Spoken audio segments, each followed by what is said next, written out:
The start of Zone 3. Can Bruno Comozzi be that man? And I think the answer might be no. Oh, he's going! Merde! Well, you and I know what that means in French, so there's no need for me to tell you. So Bruno not best pleased. That is a really tricky entrance. Oh, and at that moment, even all his muscle power, and it is considerable, couldn't hang on to that gas. Wow, did you see the puff of smoke from that rear Michelin there? It was really humming, wasn't it, trying to get some grip. Oh, and he has made it on top. So, the first guy who's actually got himself up onto the pipe. And, well, I thought that in the regulations you're not supposed to go backwards with your foot down, but I'm sure they wouldn't dare give him a 5 here in France. Christophe knows that. He's had the benefit of the doubt a number of times. Now, this section was the one that they really were thinking was going to be the tricky one. Both Collier and Lampkin were agreed that it was a real killer. Very, very slippery. It was like glass, according to Dougie Lampkin. And you can see how there's even these sticky Michelins, they just don't seem to be able to get any grip on it. And that's it, Comozzi's gone. Obviously blaming his brother for that. Your fault, kid, merde. So Comozzi, look, knocking over cards and things. He's obviously annoyed. That was a bit like Dougie Lampkin destroying a spotlight at Sheffield a couple of years ago when he'd 5'd something. Not best pleased with himself. Now, can he improve things? So far, we've seen a solid rack of 5s for the last 3 sections. What can Bruno do about this? The colossal Bruno Comozzi. Section 5, 23 points down so far, which of course puts him way ahead of the game where the other cars are concerned. Actually, not so far ahead where Joa Hindren's concerned.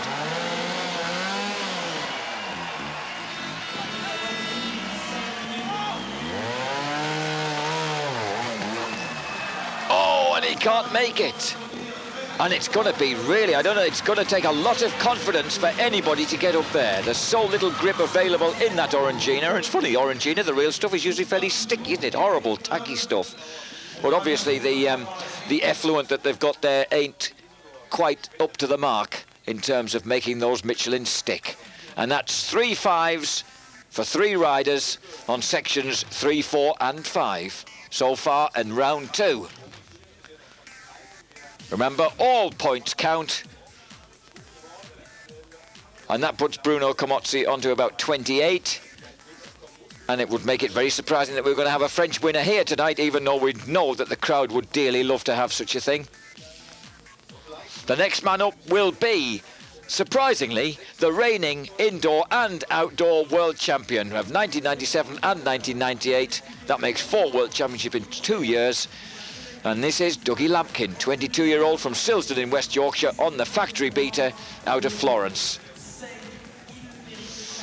Well, Dougie, 6 consecutive weekends, 6 consecutive victories before he arrived in Barcelona last weekend. He'd won in Sheffield, then Koblenz, then Marseille, then Amnéville, which we saw here on Eurosport, and then Lyon we saw here on Eurosport.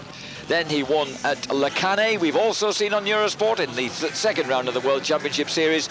But in Barcelona, he just made a couple of mistakes, and that meant a couple of 5s. My goodness, doesn't he look like his dad when he gets that expression on? His father, of course, Martin, not here minding for him tonight. Martin's taking a break, and his minder tonight is his 20-year-old cousin,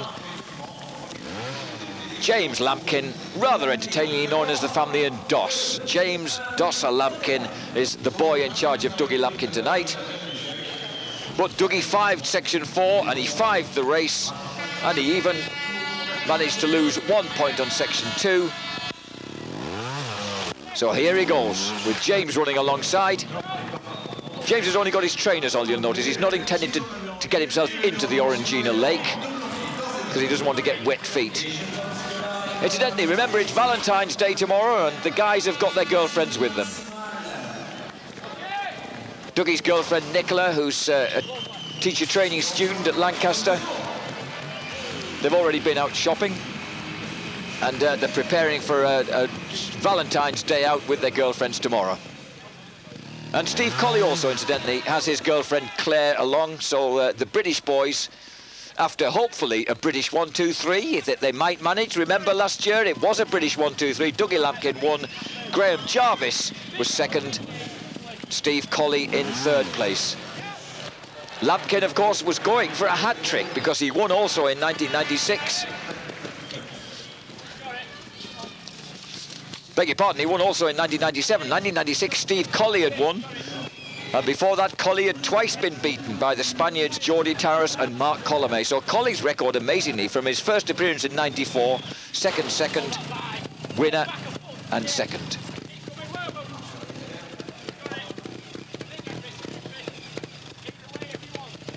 You can hear James Lampkin there, having learnt the trade from his uncle Martin, instructing Dougie.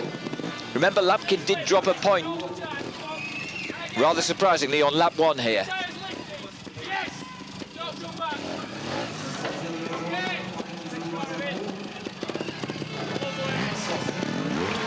So Lampkin clean so far. He's got 11 points lost. What he needs to do, of course, is clean this lap, he says, as if that's straightforward and possible. He's got to clean this lap so as to put the pressure on Colley and Jarvis. Just make them feel it a bit, and we know that he's sufficient of a technician to do that. If his concentration and his focus is still there. Early in the week, he didn't even know that he was definitely coming to Bercy. It was quite late on before his entry was confirmed. Oh, brilliant! He gets himself that far up. Now he's got to make the rest. And he...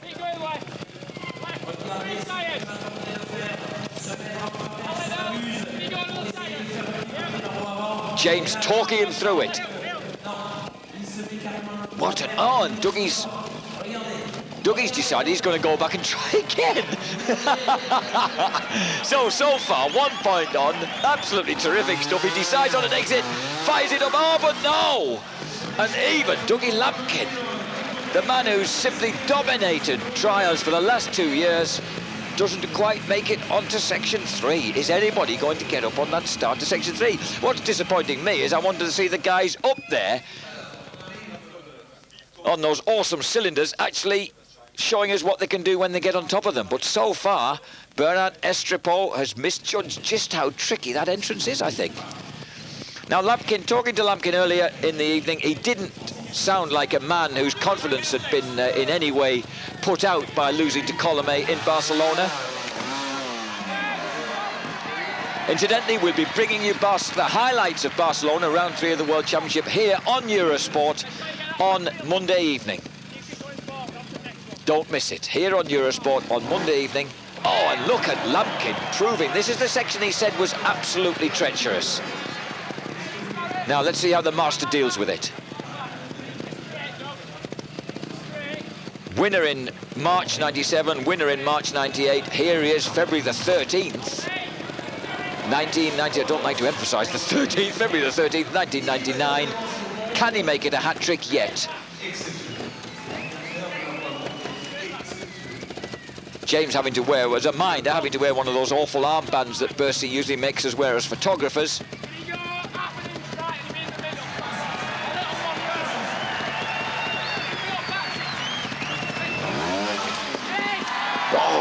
Beautiful stuff. He's gluing it to the obstacles he said were like glass, and the crowd really appreciating the work of a master here. Now, having got this far, you've got to hold the thing together. Now, popping across them is all right, but it's this blue paint that seems to be daubed on top of these cylinders that makes it so slippery. Wow, he's just ridden across it like no problem. Oh, look at that! What an awesome performance by Dougie Lampkin. Section 4. He takes a quick look at the clock. He's there in just over 5 minutes. Absolutely brilliant. He's got about 1 minute and 50 seconds to tackle the Orangina fall. Here he goes. He's not the sort of man who'll panic himself into rushing. He survived the one that he fired, the real bug of the first lap. He cleaned the waterfall the easy way round, if there is such a thing as an easy way. James docile Lampkin there, sticking to his intention to keep his feet dry by standing on the rim. Oh, Lampkin goes for it now! He can't hold it. The beat is gone. Oh, and Dougie gets wet. And has he hurt himself? Oh, I think he's hurt himself, hasn't he? He's trying to pretend he hasn't, but I think that was quite a drop. And Dougie Lampkin not enjoying that at all. So Lampkin, a solid 5. Ooh. Oh, and I think he jarred his wrist. Remember, he had an amazing last round of the 1990s, was it the 1996 World Championship, where he survived riding with a broken wrist to hang on to his second place in the championship, and that has jarred his wrist badly as the bike hit the deck there.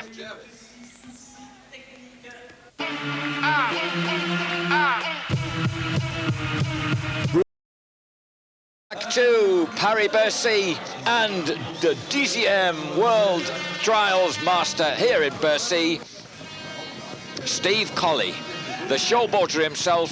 Fantastic record here. Second on his debut in '94 to Mark Colomé. Second, both these times incidentally, on 13 points. How's that for English unluckiness? Second to Geordie Tarras in 1995, and then won it on a tiebreaker with Dougie Lampkin in 1996, and then he was second to Lampkin in 1997, and then third last year. So he's an absolutely astonishing record, really. He's never been off the podium.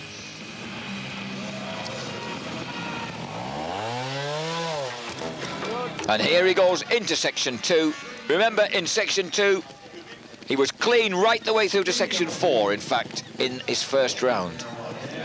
But we've seen just how killing the entrances are to some of these sections. It'll be fascinating to see if either he or Graham Jarvis can better what Dougie Lampkin's done so far.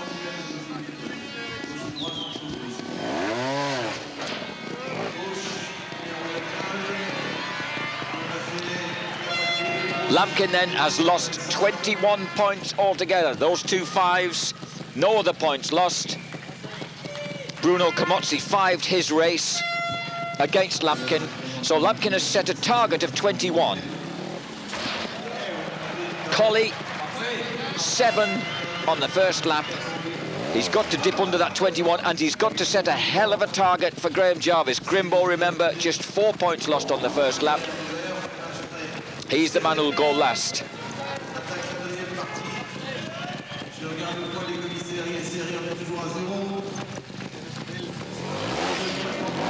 Oh, and Colley absolutely not hanging around.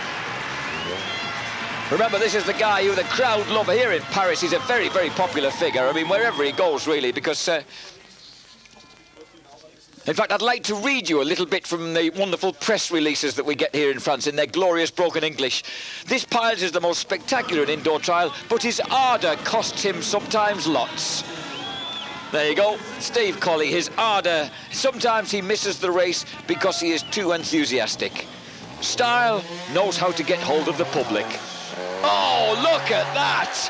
And Colley on the entrance that's defeated everybody so far, brings the crowd absolutely to life, gets the Barcelona-built gas right up on top, clean as a whistle. Oh, yes! And Colley looks like he's on electrifying form. Graham Jarvis is going to have to be good to beat him. So at last we see someone up on top here. But for how long?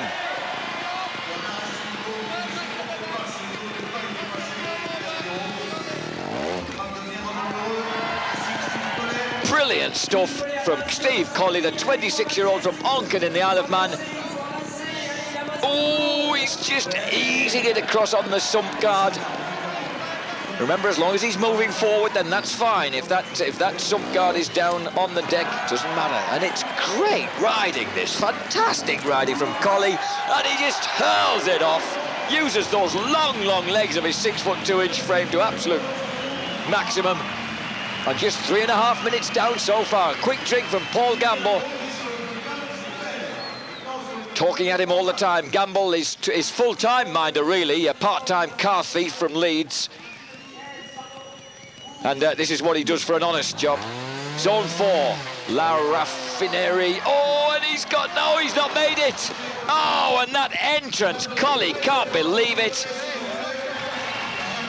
So, a big fat 5, as though he hasn't hurt himself too much, has he? Because the Lampkins take the mick out of Steve for damaging a bit too easily at times. That looked like a slightly uncomfortable fall, but he's got to get himself back together because he's got the waterfall to come. And right now, he's put himself right back into contention with that. That was an uncomfortable fall, wasn't it? Paul Gamble trying desperately to grab the gas before it does any harm to his rider. So, Colley, can he do anything with the waterfall? Because so far it's defeated everybody, including Dougie Lampkin. And Lampkin, remember, has definitely had the mental ascendancy over Steve Colley these last couple of years. They used to be bitter rivals. They'd evenly shared the British Championship for 4 years, but Lampkin has taken control of it for the last 2. And, of course, has been world champion both indoors and out for the last 2. Steve Colley been riding now competitively for 19 years. He was 7-year-old when he first started. That was just so fine when he got himself up, smoked his way onto the top there. And that's what really, that entrance to that section must have inspired him to produce that astonishing performance over the rest of it. And to clean it. Now, what can Colley do with the Evil Orangina? It's good to see that Paul Gamble's going to get his feet wet. He and his boots are up there. He's got the right gear on. Actually, he hasn't really got the right gear on. He's just going for getting wet feet if he needs to. Now, the crowd's got to get behind Colley then. He 5'd section 4, which has taken him up to 12 points. 4 minutes, 26 seconds. Remember, he's got 7 minutes, so he's got no problems on time. Lulu desperately trying to get the crowd behind Colley. I don't think he needs to try too hard. I think the crowd want to see him get up this. They want to see somebody get up this waterfall in some shape or form. There's the throttle hand, giving it some. Yes! Oh, and Paul Gamble was so tempted to grab those front 4. Colley even has time to say, yes! Give me a bit of support, I'm up here. Brilliant stuff, and Colley said this was going to be so tricky. My goodness me, you wouldn't drink that stuff if you had a gun held to your head, would you? Steve Colley's right up there on top, and believe me, it's high. It's terrifyingly high. Now he's got to get down half safely. He said this was going to be a really terrifying section in reverse. Oh, and he's got himself a bit too far. Oh, no, that's what he didn't want. He's got to somehow get back. One down, another down. It's just overshot once and it's caused him problems. He's got to come off it the right way. Yes, Steve Colley, 15 points on observation, 2 lost on the waterfall. A fantastic ride. We've now seen what can happen when guys get up onto the top of sections 3 and section 5. And he's over the moon with that. He knows that he's set a hell of a target for Jarvis. This was it. Look at this. Shall I touch it? Shall I not? He doesn't. Oh, Paul, what a terrific decision that was. Light-fingered Gamble, making the right move. That was just an amazing ride. But then it just went wrong there, because he just had to get a foot down and haul that front wheel back up there. And that's why a long leg is an advantage. 2 long legs, preferably. Talking of legs, there's a fair selection. I was a bit taken aback, though, to see one of them sucking hard on a Gauloise before they went out to perform. The pom-pom girls, there they are, perhaps not as fit as they appear. And this man who is fitter than he appears, the rock-hard Graham Jarvis from Canterbury in Kent, Scorpa factory rider, been out practicing in Spain because the factory is down in Montpellier, so close to the Spanish border in the south of France. He's riding with a Paoli rear suspension unit for the first time, trying that out, similar suspension unit to the one that's used on the factory beta of Dougie Lampkin. So this is his first outing with that particular Italian rear suspension unit to see how he finds it. Graham Jarvis and the Scorpa.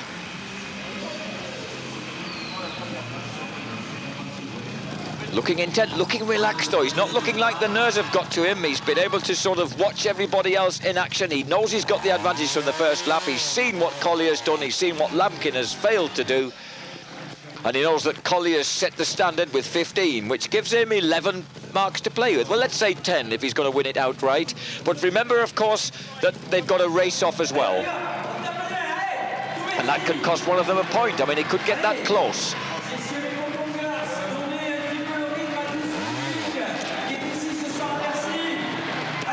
Jarvis then did a 7 minutes 23 lap. First lap through, just 1 point on time, 1 point in the race, so only 2 points on observation. A fabulous lap, a really inspired lap. Oh, beautiful stuff. No tucking the front wheel under, just launches it down, sticks that front wheel date straight onto the yellow tank.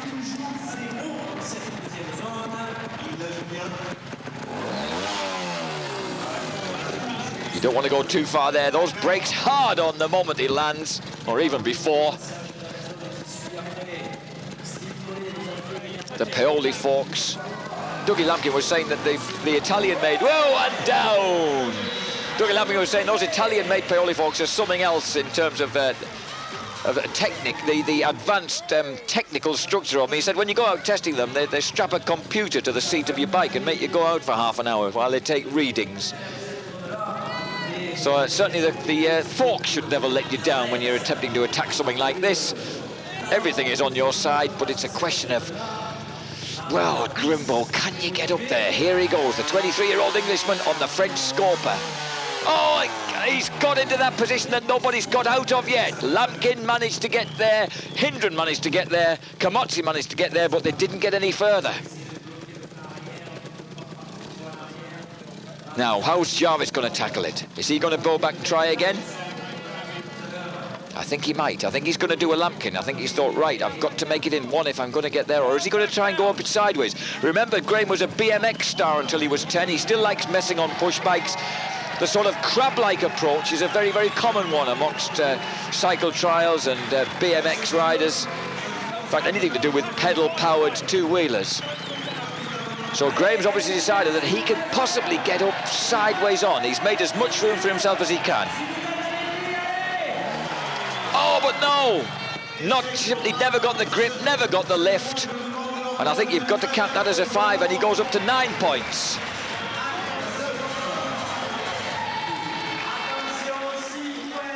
So, Graham Jarvis, I don't know what he was trying to plead for just then, clemency perhaps, but it wasn't enough. Graham Jarvis goes down. He certainly can't claim anything but a 5 there, and that sticks him up to 9 points. He's still got a reasonable cushion, but he's got 2 really demanding sections to come.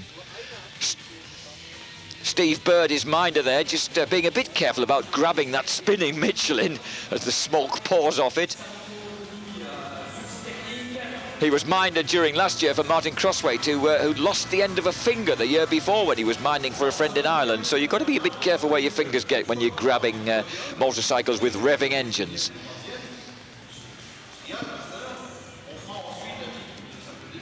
So Jarvis now really has it to do. Jarvis has got 9 points. It gives him a cushion of just 6 points on that amazing performance of Colley's.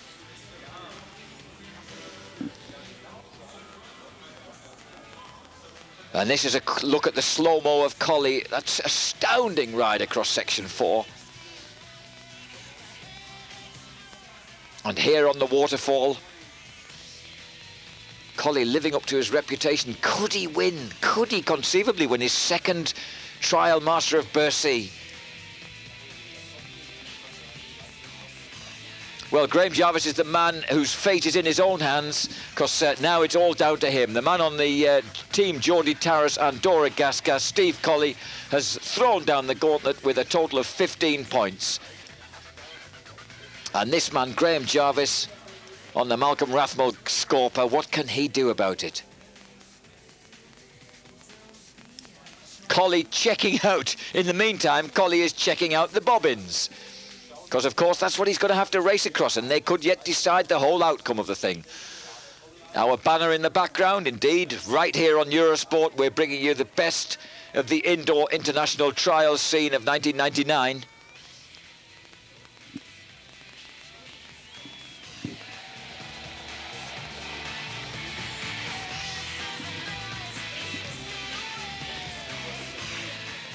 We are waiting the action here at Paris-Bercy. What's going to happen as the climax to this event comes, and Graham Jarvis needed to take his bike out for a little bit of quick attention. They are allowed a 5-minute break if necessary to carry out any running repairs to the bike. Grimbo's back in.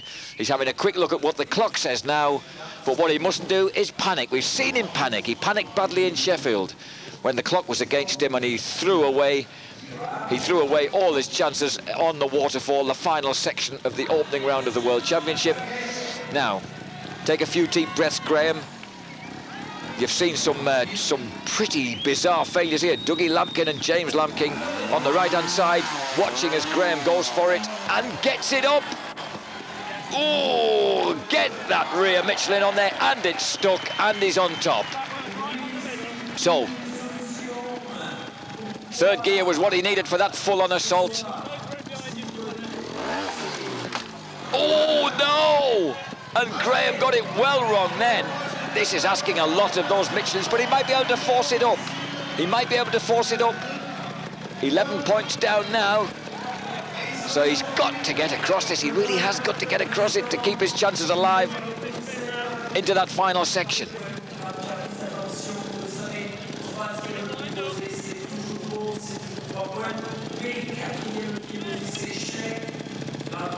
"11 points down so far, but he's recovered brilliantly." 29-year-old Steve Bird calmly issuing instructions to his man.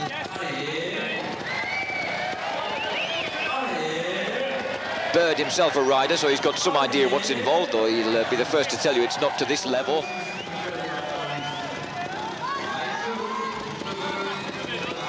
Grimbo, who actually beat Dougie Lampkin in a round of the British Championship in 1998 and finished a very strong second in that series.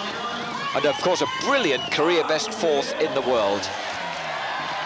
Oh, yes, and, of course, the crowd know that this is a French bike. They'd like to see it do well. It may be an Englishman, but it's their #1 factory rider. Oh, and he's hanging on for grim death. That Michelin's doing him proud. Yes, Graham Jarvis fighting for his life here in Bercy, or rather fighting for his first ever Trial Master of Bercy crown. Remember, he finished a terrific second to Lampkin, ahead of Colley last year. So perhaps he feels that this is the year he ought to win it. Certainly we should be heading for another British 1, 2, 3, but it's going to be in a different order. It's a question of whether it's Colley or Jarvis at the top, and at the moment Graham's hanging in there at the front. Beautiful! Almost surreally floating through the clouds, I beg your pardon, and dropping off the end. Tremendous, 12 points. It's all down to the waterfall and the race. What can he do with the Orangina? Here we go. And Steve Bird can barely stand still. Look, he's hopping up and down with excitement because his man has really pulled that section out of the fire. That was a tremendous ride. And even the stone-faced Dougie Lampkin in the background there watching must have appreciated that. The Scorper, of course, the bike originally developed by Bruno Camozzi. His early appearances here at the Trial Master were made on the early Scorpers. In fact, he finished second here. His best ever result, Camozzi finished second on the Scorper in 1993 when we didn't have any Englishmen around at all. Now here goes Jarvis for the win. He's got to get up there. He has. Absolutely tremendous performance by Jarvis. Oh, Bird holding his breath, surely. Well, surely, I say surely. I mean, look at the descent he's got to face now. Jarvis has got himself up to the top. 13 points. He still has an advantage of 2 points over Steve Colley. But remember, Colley overshot. He dropped 2 points on the descent here. It's not easy because you've got to turn a small matter of turning right when you go down. And there's one of them gone. 14. God, it's like counting a ticking clock, isn't it? And also he's over time, of course. This is the other problem. He's on to 15 points because he's gone over 7.5 minutes. But he mustn't panic. He's got to take his time. And remember, they've got the races to come. Graham, when it comes to 8 minutes, of course, Graham will have gone on to 16 points down, which means that at least I expected it to go on to 16 points. Oh, Jarvis is gone! Oh, and that one mistake, he can't believe it, can he? He's lost it. Jarvis looks in absolute disbelief because he can't win it on the race. Steve Colley has won his second trial Master of Bercy.